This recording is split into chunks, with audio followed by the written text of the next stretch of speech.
his legs and get past the marker to pick up the first. You know, I don't think this is the last time we'll see that in this game. This guy has mobility, and they want to use his legs in the game plan. So there will be designed runs as well as his scrambles. Newton now to throw. And he will score. Touchdown, Panthers.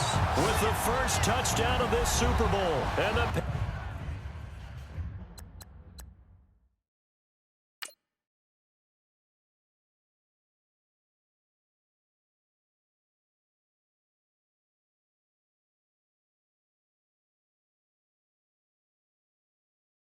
Panthers take it right down and score on the opening drive.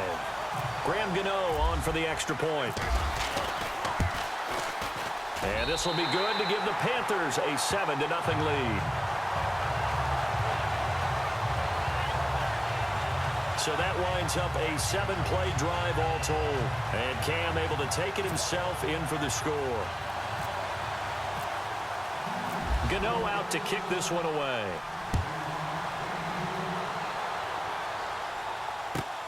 This is fielded at the chalk of the 10. And he'll take this across the 25, a couple extra yards, up to the 27-yard line. Time to find out what the Indianapolis Colts can do on offense as you peer back to 2017. Jacoby Brissett became the guy at the quarterback position because of the health issues with Andrew Luck. Everyone with this franchise is wondering, what is Andrew Luck's future? And I guess you're probably wondering that as well. I think we all are, and if we could ever get involved with his doctors, but of course they've all taken the Hippocratic Oath, right? And they're going to make sure they're not going to tell us anything they don't tell the patient first. If his shoulder is right and he can get back to being Andrew Luck, this team's tricky. Under a heavy rush, and down he goes. Shaq Thompson coming hard on the blitz. He dumps him for a loss of 8. Now, we talk about players blitzing all the time. I often laugh and sometimes call it just straight-ahead pursuit. What a running start right back to the backfield for him. Yeah, it really didn't give anybody a chance to get up there and stop him. No, I mean, that's really, really difficult. You're asking a whole lot anyway, but when he gets that kind of a start and comes through clean, oftentimes the advantage definitely goes to the defensive player.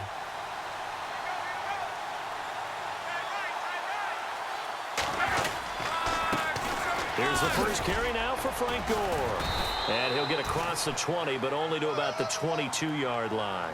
Call it a 3-yard gain, but they'll be forced into a 3rd and 15 coming up.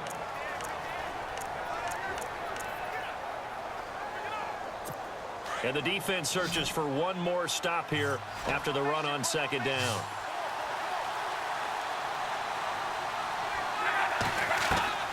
Third and long, it's locked. Over the middle here, it's Hilton. And he's going to have the first down at about the 38. 16 yards to pick up there. The Colts have a first down. I know at the end of games, coaches always tell us that no one play won or lost a game. But this seems pretty important early, doesn't it? Their ability to pick up that first down on 3rd down, I thought that was key. Well, you're already in the hole after the touchdown on the other side. How will you respond? We talk about that a lot. And they responded pretty well there. You go 3 and out, I think you give up a lot of momentum. You get down 2 scores, could be an entirely different game. So they've got a nice drive going now. They're in good shape. What's interesting to me is they're also in that spot of the field where you would take a shot. Do you change that up just because you're down a touchdown?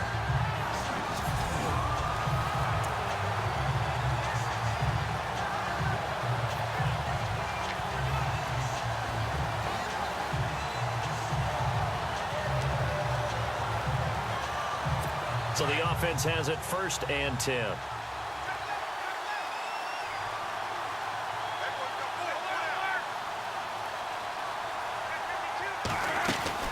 Again they run, again it's Gore. Trying to run inside, but nothing there. Call it no gain on the play, and it'll be 2nd down. And the big meat on the D-line, we'll see how they do today. And I'd hate to be an offensive lineman having to deal with these guys. They come in hungry, mean, and confident. They think that no one can block them.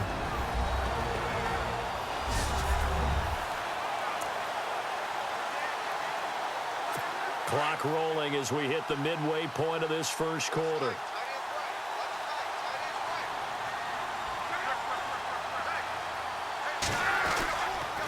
Now on Second down. This is Gore. And again, the run defense stout this time. He maybe gets back to the line of scrimmage, but no more. No gain that time, and it leaves him with 3rd and 11 coming up. Kind of running there at your own risk against that 4-3 and that big line, aren't you? Yeah, and I don't really run it against a good 4-3 team that well because I've got to get those guys on the move a little bit. If you're a static running team, meaning you just want to run it in the middle, you may have some trouble against good defensive tackles. That's what we just saw on that play. No gain. What's the old adage? Be quick, but don't hurry. Well, that went right out the window there. He was hurried, harassed. That ball had to be gotten rid of, otherwise he was going to get sacked. The Colts send out their punter. Back deep is Kalen Clay.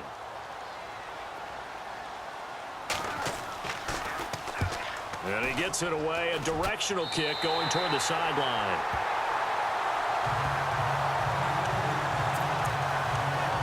Out comes this offensive unit as they get set to take over here.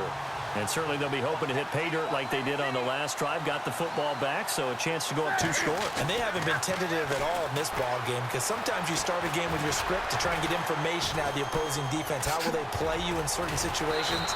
Sometimes you script to attack, and that's what I'm seeing so far. That one a broken play, but it ends up being a good play. The scramble goes for 20.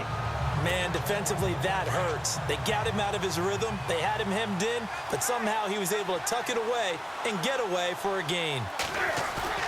They go play action here on 1st down.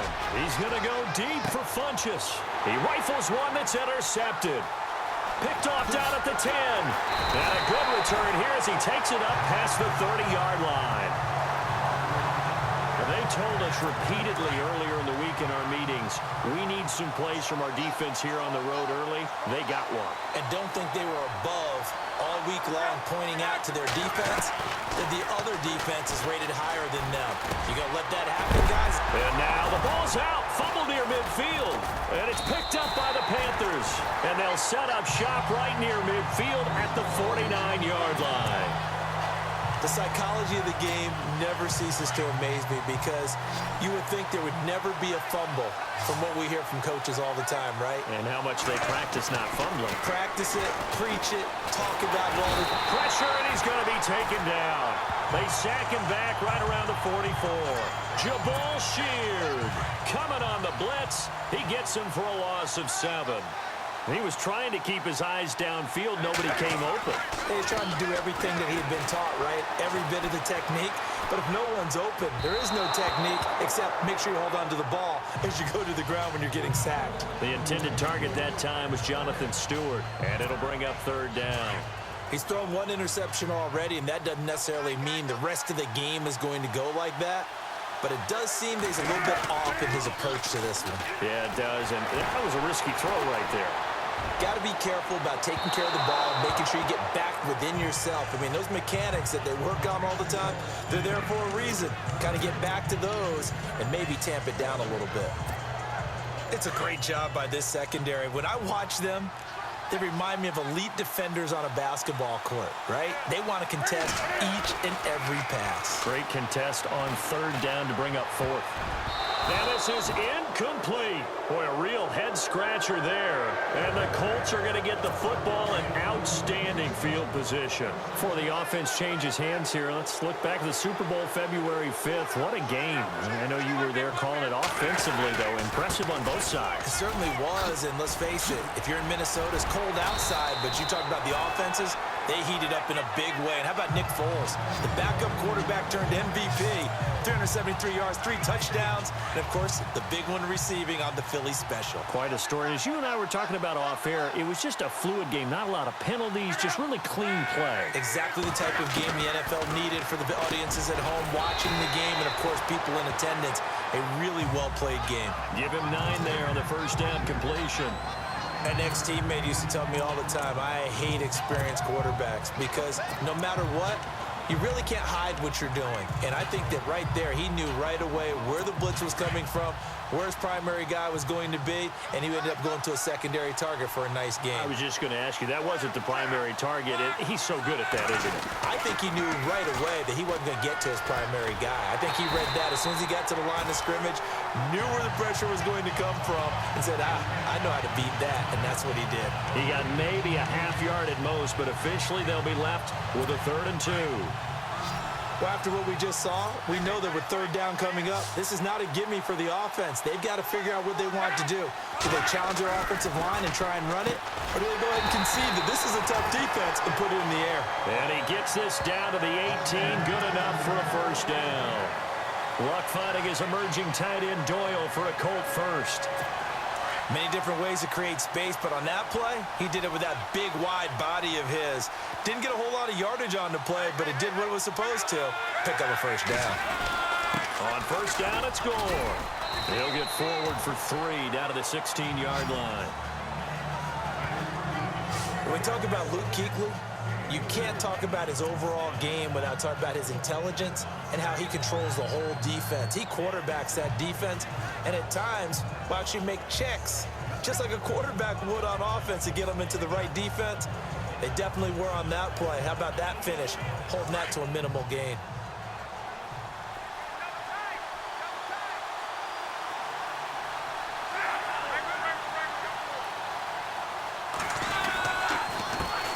Carry now for Gore. And able to push his way forward here for a good little gain. Give him 6 on the play, and that's going to lead to a 3rd down. Getting the sense, Charles, they're going to put a big emphasis this afternoon on the run game. And why not? What we're seeing so far, working pretty well from them. And here's the best part. We always talk about the best performers do their job when the lights come on. I think he likes natural light best. And he'll get into the end zone. Touchdown, Indianapolis. Frank Gore, a tip.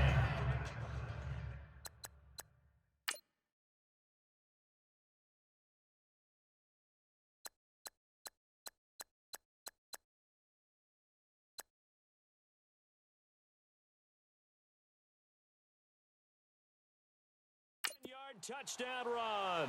And the Colts are an extra point away from tying up this football game. It's good, and we're all tied at 7 apiece. So we're right back where we started, all even as the kick's away. This is fielded a couple yards deep. The decision to come out is going to cost him 5 as he's taken down right at the 20.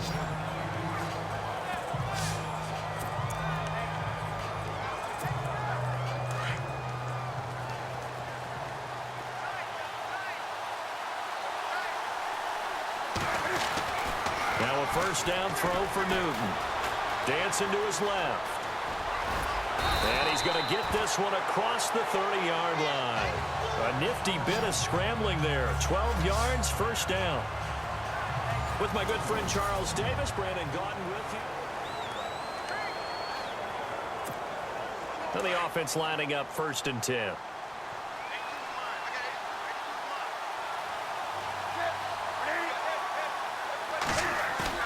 Now a play fake here on 1st down. Breaks a tackle.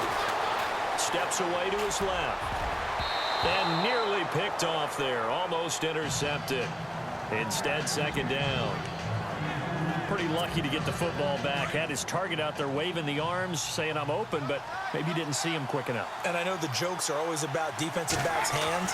What really actually happens, you don't get many opportunities. You get over anxious. And he can't find anywhere to go with it. And he goes down. Jabal Sheard. Tough to handle on that blitz. He gets him for a loss of 5. He didn't get rid of the football there, took the sack, although that's easier said than done. He can't just chuck the thing sideways into the seats. No, he really can't because you're not afforded total protection as a quarterback. You have to get outside of the tackle boxes as defined by... And that's caught inside the 35. And he takes it all the way down to the 28-yard line.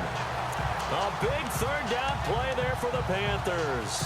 44 yards. We often, with Cam Newton, talk a lot about his legs. Don't forget about that arm. He can throw it on a rope.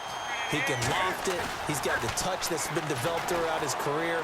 But the big part about just watching him throw it, it seems almost effortless. 10 yards on the pick.